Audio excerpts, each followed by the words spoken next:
Kalau bila kita sebut perkataan berkenaan dengan online learning, nak tak nak kita tak boleh lari daripada self-instructional material ataupun SIM. Okay?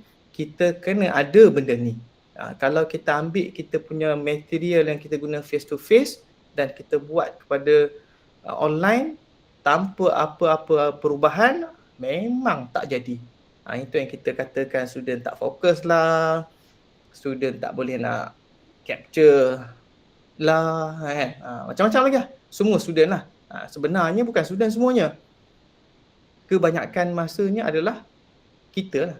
Student memanglah salah satu sebabnya student tu sendiri kan, motivasi dia, dia punya perangai dia, attitude dia. Tapi kita, apa yang kita boleh ubah, kita ubah. Sebagai contoh kita gunakan SIM ni. Okay. So dalam SIM ni macam mana nak buat? So contoh, first kita kena ada clear lah kita punya learning outcome ataupun course outcomes kita lah, yang macam saya cakap tadi kan, CO level, course level dan juga topic level. Kita kena clearkan benda tu dulu. Kemudian kita boleh laksanakan sama ada dalam bentuk modular ataupun structured. Nanti saya terangkan yang ni. Kita make content engaging and interactive. Yang ni kalau online ni sangat-sangat penting benda ni. Okay. Design for active learning, self-paced but engaging. Kalau active learning, kalau asynchronous lah. So kena minta student tu dia yang buat. Kalau dia tak buat, memang dia payahlah nak faham. Okay. Ensure accessibility and mobile friendliness, provide formative assessment and feedback mechanism, use real world application, case studies, ensure learner support guidance, pilot test and improve based on feedback. So kalau kita tengok ke semua ni, basically ada dekat dalam Gagnis 9 event of instructions tadi. Ada dekat dalam tu yang mana kita boleh apply dan kita jadikan dalam bentuk SIM. Okay. Kalau kita tengok dalam modular ataupun structured approach ni, kalau modular ni, dia macam contoh short courses, skill based learning, dia adalah flexible. Maksudnya kalau macam contoh topik 1, 2, 3, dia boleh belajar 2 dulu, kemudian 1, kemudian 3. Tak kisah sebab dia punya sequence tak penting. Okay, so dia orang boleh pilih lah dia nak belajar yang mana dulu. Kalau dia rasa 1 susah, dia belajar 2 dulu, 3 kemudian patah balik ke 1. Itu modular approach. Kemudian structured approach. Kalau structured approach ni maknanya kalau kursus tu dia memang ada prerequisite, maksudnya topik 1, 2, 3. Nak faham topik 3 kena faham topik 2, nak faham topik 2 kena faham topik 1. So dia kena susun. Kena ada sequence dia. Okay, kalau contoh saya bagi kalau LMS lah, saya katakan Mastering Unimat model LMS. Contoh 3 minggu kan, 3 minggu kita bagilah modul yang ada 3. So ni modul 1, Introduction to Model LMS. So saya bagi dia, apa dia learning outcome dia. Okay, kita nak dia dapat benda ni, 1, 2. Kemudian kita bagi apa? Kita bagi materials. Materials dia kita boleh pelbagaikan. Kita boleh bagi dalam bentuk teks, kita boleh bagi dalam bentuk video, kan? Kita boleh bagi dalam bentuk PowerPoint dan sebagainya, infografik. Okay. Kemudian kalau video tu panjang, mungkin kita boleh potong-potong. Kalau kita nak buat video 25 minit, mungkin 10 minit, 5 minit, kita potong-potong. Supaya first impression dia boleh tengok, Allah, 25 minit lamanya, kan? Berbanding kalau macam 10 minit, boleh tengok, okey lah 10 minit, boleh lah 10 minit kan. Dia punya psikologi tu kan. Kemudian activities. Yang ni activities sebagai contoh interactive simulation. Macam mana nak buat H5P activity kan. Lepas tu buat forum kan, dalam LMS tu ada forum kan. Boleh buat forum. Kalau tak nak buat forum, buat WhatsApp group. WhatsApp group kita dalam group. Kemudian assessment. Okay, assessment ni self-check quiz lah, MCQ lah. Biasanya paling mudah MCQ lah. So dia boleh buat. Habis ni, dia dah selesaikan satu modul. Dia boleh bergerak kepada modul seterusnya, modul 2. Kalau tak nak 2, dia gerak ke modul 3 dulu. Sama je dia punya content dia. Dia ada learning outcome dan material, activities, assessment. Ni sama, learning outcome, activities, material, activities, assessment. So ini adalah bentuk modular. Kemudian kita ada structured. Kalau laju, cakap laju boleh boleh saya perlahankan Okey, kalau structured ni dia linear. Dia mesti topik sebelum tu mesti kita kena selesaikan dulu in order untuk kita dapat faham topik yang seterusnya. Okey? Dia structure dia macam tadi, dia ada learning outcomes, learning materials, activities. Kemudian habis activities tu, dalam activities tu sendiri kita bagilah self check quiz tadi. Kita bagi habis je satu apa apa topik tu, lepas tu kita bagi quiz dan kita minta dia buat.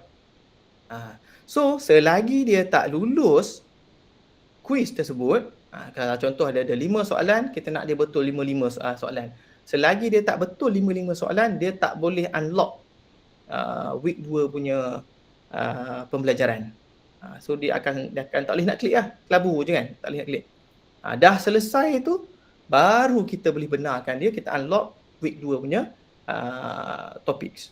Kita gunakan kaedah yang sama juga untuk dia unlock topik yang ketiga di minggu yang ketiga. So maksudnya dia kena dapat dulu 1, 2 baru boleh buat yang ketiga. Tu structure dia. Okey. Habis tu barulah kita boleh bagi dia kata kalau macam apa micro credential nak bagi certificate of completion, baru boleh bagi certificate of completion. Okey. Alright. Okey. Yang ketiga make content engaging and interactive. So kat dalam LMS ni ada pelbagai lah yang kita boleh gunakan So kalau macam kita bagi PDF panjang dia nak baca kan, dia tengok pun kelabu mata kan, ataupun PDF panjang tak apa juga boleh dia baca kan. Bagi PowerPoint yang point-point saja, apa benda lah point satu ni apa elaboration dia pun tak tahu. Jadinya kita pelbagaikan bentuk konten. Kita boleh bagi dalam bentuk interaktif video, kita boleh bagi dalam bentuk infografik, kita boleh buat simulation, kita boleh buat demonstration, kita boleh buat scenario based learning, kita boleh buat self-paced quiz, polls. Yang ni saya rasa semua orang kreatif lah. Jadinya tujuan dia adalah untuk kita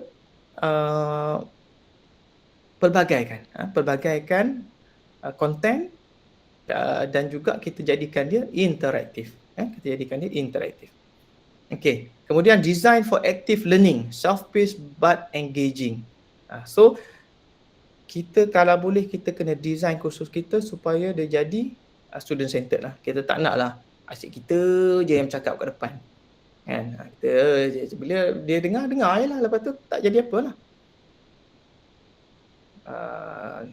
Salam Dr. Rafi, dalam e-learning boleh set ke unlock automatic macam tu? Ya boleh, memang dalam YouTube saya rasa saya ada buat satu video macam mana kita nak buat unlock tu. Dia ada prerequisite dia. Boleh check dalam YouTube lead. Saya tak ingat tajuk apa. Check lah, tak banyak video kat situ, boleh check. Saya rasa saya ada tunjuk. Saya memang selalu pakai benda tu. Maksudnya kalau saya rasakan saya punya topik seterusnya structured, memang dia kena faham dulu topik satu, baru boleh faham topik dua, memang saya akan buat macam tu. Habis tu saya bagi soalan, biasanya saya bagi quiz ataupun H5P punya video interaktif. H5P video kalau macam ada 5 soalan, saya nak dia betul 5-5, so dia kena tengoklah video tu banyak kali sampai dia betul. Sama juga macam quiz, kalau quiz tu untuk yang formative tu, kau jawablah banyak kali sampai kau betul semua. Supaya at least dia dapat something lah sebelum dia bergerak kepada topik yang seterusnya. Okay. Seterusnya active learning. So active learning ni kita minta dia buat macam contoh reflection ke, kalau macam discussion, post open-ended questions ke, kita minta dia buat dalam grup kecil. Kalau forum ni, kalau grup besar dia tak jadi. Sebab semua orang malu nak bercakap, malu nak menulis. So biasanya saya pecahkan satu grup 5 orang. Buatlah satu so discuss dalam tu. So dalam masa dalam masa sama kita tengoklah juga. Kan. Tapi kalau buat forum ni kadang-kadang dia kita sendiri nak masuk forum tu tak ingat kadang-kadang. Yang paling efektif adalah kita buat secara dalam WhatsApp. Contoh kan dalam WhatsApp. Bolehlah kan. Collaborative works ke, gamifications ke kan, dan sebagainya. 10.30 dah. Okay, laju sikit. Kemudian make sure accessibility lah dan mobile friendliness. Use clear, simple language, avoid jargon. Jargon-jargon ni kalau dalam face to face bolehlah kita nak cerita kan. Kalau dalam online tu kalau kita introduce jargon tu kita kena explain pula dalam bentuk soalan yang layman term yang semua orang boleh faham kan. Okey. Sebagai contoh juga kadang-kadang kita buat video tapi ada orang tu dia tak suka video. Tapi kita bagi juga transkrip kepada video tersebut supaya video ada, kalau tak nak video dia ada transkrip supaya dia boleh baca. Okey. Seterusnya, ni feedback. Feedback macam saya cakap tadi lah. Feedback kena ada. Paling mudah kalau dalam LMS ni guna je auto graded quiz. Kalau H5P pun dia ada feedback, auto feedback kita boleh buat. Kalau peer review ni ada, nanti saya akan buat satu kursus pasal workshop. Kita boleh buat assessment, assignment. Kita bagi, minta, dia upload, kemudian kita boleh switch. Orang ni dapat ni punya, ini orang dapat punya. Semua secara online. Yang tu kita boleh buat kan. Lepas tu kita boleh bagi feedback lah. Kalau instant feedback on assignment ni boleh lah. Assignment bila dia hantar, kita boleh annotate atas assignment tu kan. So boleh je pakai yang tu. Seterusnya, yang ni pun penting juga. Kalau kita ada belajar teori, ajar teori tapi kita tak relate dengan real world applications, kadang-kadang payah sudah nak relate. Kenapalah nak kena belajar control ni. Benda lah kita nak buat ni. Ceritalah. Benda ni boleh control satellite. Benda ni boleh control acceleration of the car dan sebagainya. Kan?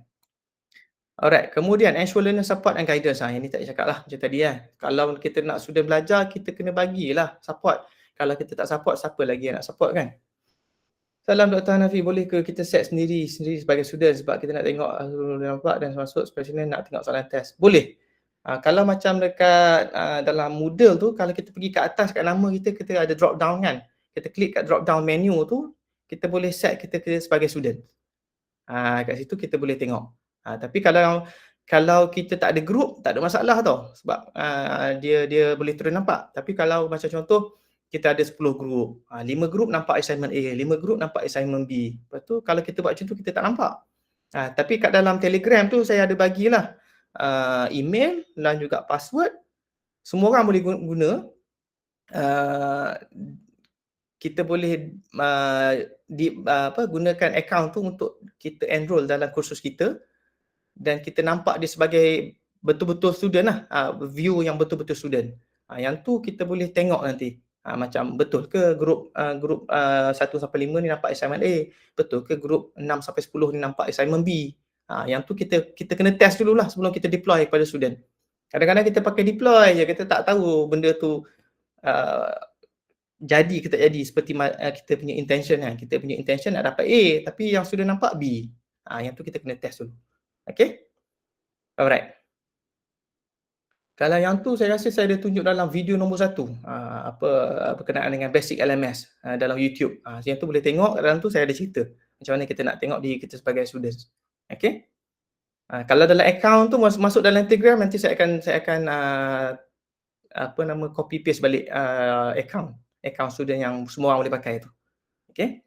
Kemudian pilot test and improvement of feedback. So yang ni kita boleh gunakan lah. Maksudnya sebelum kita deploy tadi macam tadi lah. Sebelum kita deploy tadi kita test dulu. Sebelum kita view diri kita sebagai student, kalau dah macam puas hati dah, baru kita bagi.